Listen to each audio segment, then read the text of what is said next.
அஸ்ஸலாமு அலைக்கும் ஃப்ரெண்ட்ஸ். நான் உங்கள் ஹசீனா சித்திக் பேசுகிறேன். நம்ம லைஃப்பில் நடந்த ஒரு பெரிய சோகங்க. அதை தான் உங்கள் கூட ஷேர் பண்ணலான்னு இந்த ஒரு வீடியோ.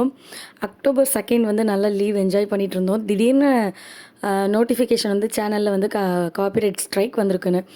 நமக்கு இது வரைக்கும் அந்த மாதிரி வந்தது இல்லையேன்னு போனால் ஒரே நாளில் வந்து நமக்கு 3 ஸ்ட்ரைக்குமே வந்துருச்சு. ஒன்றா வந்திருந்தா கூட நமக்கு ஒன்றும் தெரிஞ்சிருக்காது. ஆனால் 3 ஸ்ட்ரைக்கும் ஒரே நாளில் வந்துட்டு இந்த மாதிரி அக்டோபர் 9 வந்து உங்கள் சேனல் வந்து ரிமூவ் பண்ணிடுவோம், டெர்மினேட் பண்ணிடுவோம். இதுக்கப்புறம் நீங்கள் வந்து சேனல் வந்து இந்த ஐடியில் வந்து கண்டினியூ பண்ண முடியாதுன்னு சொல்லிட்டாங்க. ரொம்ப கஷ்டமாக இருந்தது. இருந்தாலும் நம்ம வந்து நம்மளால் என்ன ட்ரை பண்ண முடியுமோ அதை நம்ம ட்ரை பண்ணலான்னு சொல்லிட்டு நம்ம யூடியூப் ஸ்டுடியோக்குள்ளே போய் சர்ச் பண்ணி காப்பிரைட் ஸ்ட்ரைக் வந்து நம்ம வந்து அவங்க எந்த சேனல் வந்து நமக்கு வந்து காப்பிரைட் ஸ்ட்ரைக் கொடுத்துருந்தாங்களோ அவங்களுக்கு வந்து மெயிலும் அனுப்பிச்சு பார்த்தோம். இது வந்து தெரியாமல் வந்து ஒரு மிஸ்டேக் தான். ஸோ உங்களோட ஸ்ட்ரைக்கை நீங்கள் எடுத்துக்கோங்க, இதுக்கப்புறம் இந்த மாதிரி நடக்காதுன்னு சொல்லியிருந்தோம். பட் அவங்க வந்து நம்மளோட மெயிலுக்கு எந்த ரெஸ்பான்ஸுமே பண்ணலை. இன்றைக்கி அக்டோபர் 9 மார்னிங் நம்மளோட சேனலை வந்து தூக்கிட்டாங்க.